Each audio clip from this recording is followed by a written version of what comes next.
and are experiencing only this brief manifestation called human life, this little nanosecond in the span of time. And likewise, there is no death, only changing manifestations. There's no creation from nothing, only taking that which exists and subjecting it to certain conditions which allow it to manifest in new forms. Now that sounds kind of gibberishy, but let's think about it a minute.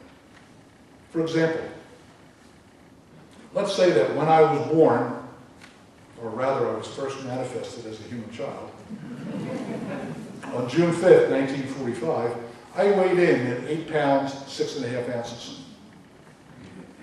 That was me, right? That was me, 8 pounds, 6½ ounces. I've got a certificate of live birth to prove it. Today, I weigh 238 pounds, 6½ ounces. Is it still me? Is it the same me? That was me. Who's this? Where did the additional 230 pounds come from? The reality is that for the last 66 years, I, like you, have been flying through the universe on this rock we call Earth, constantly exchanging my molecules with my surroundings. Each breath I exchange, I take in oxygen, and I discharge carbon dioxide, which then goes somewhere. It's part of me, but it's gone. I drink fluid and I sweat, and that moisture goes somewhere. I don't think I need to go any further in my description of the biology of the human body. But you get the point, I'm sure. I kind of envision myself as a very unspectacular comet flying through the Milky Way, leaving behind a trail of empty beer cans, potato chip bags, and candy wrappers. The truth is, a part of us is dying all of the time and returning to the environment. I, like you, started out as a single cell and ended up composed of somewhere between 50 and 100 trillion cells. No wonder I'm so tired. 98% of the molecules and atoms in our body have been replaced every year. 50 billion cells in our body are replaced each day. And eventually they get tired of this replacing process and the aging process begins. I and we have been in constant exchange with the universe because we are the universe. We are everything that is, and everything that is us. Thus, we were never born. We will never die. We have always been, and we will always be. And when my life ceases, what will happen to the 238 pounds, 6½ ounces that is the current me? It will all return to nature, back into the cosmos, to find its way into other human beings, other lives, other parts of nature. I'll be around. Cynthia and I are near to committing to environmental burial when the time comes. We will allow ourselves to go back into nature as quickly as nature will have us. If you want to know more about that process, you can go to the greenburialcouncil.org and look it up. There's one right here in South Jersey. So now, if you ask me where my ancestors are and where I will be someday, I will say to you, look out the window. Observe the clouds, the trees, the grass, the sand. Feel the air going by. That is where we were before being born. And that is where we will be forever until the end of time.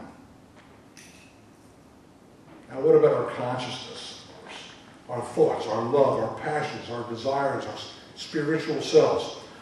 What happens to it all?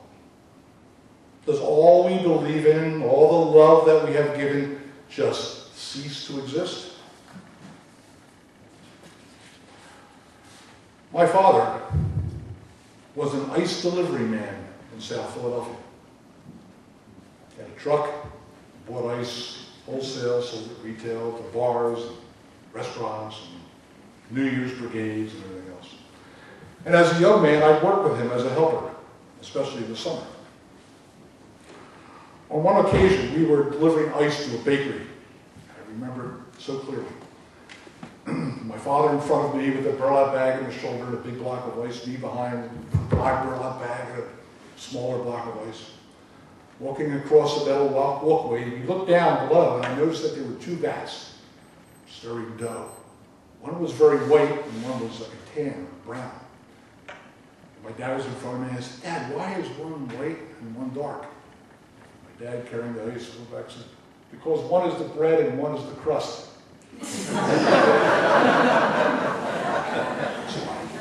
Never questioned it.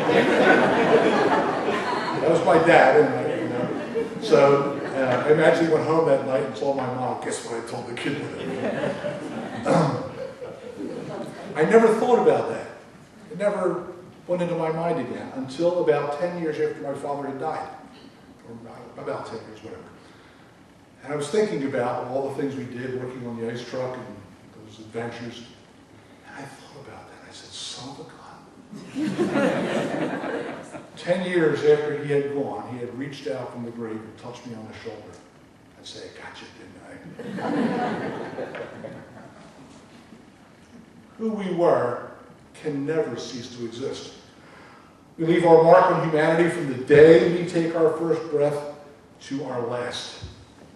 And it continues long after we're gone.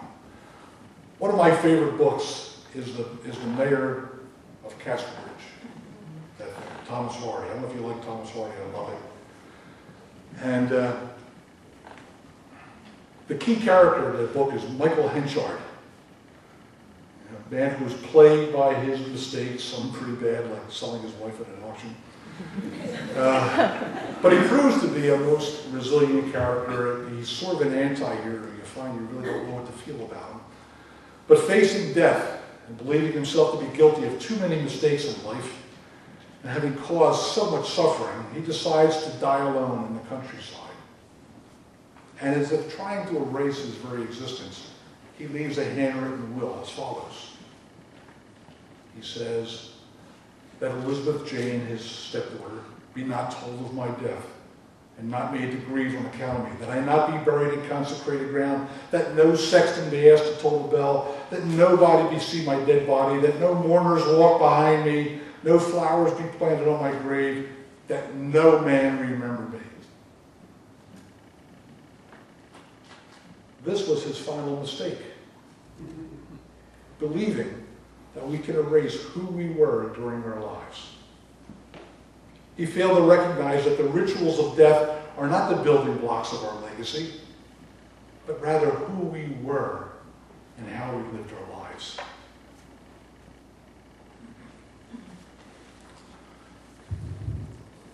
I wanted to talk about near-death experiences. I think I'll just take 1 minute to do that. I was looking for some scientific proof about what happens after we die. Is there anything? Of course, as we all know, nobody comes back, despite movies like Ghost and everything else. Nobody comes back. But some people have gotten very, very close to dying. And I looked at some of those, and there are some good websites and good reports about what happens after we die besides the usual biological processes. And of course, no one knows, but I found it fascinating hearing the stories of those individuals who came close to death, whose hearts had stopped, but because of extraordinary medical efforts were returned to life. One theory is that people in these circumstances experience an alternative state of consciousness, such as one might achieve in deep meditation, a transcendent state. All sensory perceptions are gone, no touch, no feel, no nothing. Purely their own thoughts for just a brief moment. It's almost like deep meditation. There's a Dr. Kenneth Ring who described those findings. You know, you can take it with a grain of salt. Some people use this to come up with all sorts of theories. But this is what he said factually about what these people reported. That religious orientation was not a factor affecting either the likelihood or the depth of a near-death experience. An atheist was just as likely to have one as a deeply religious.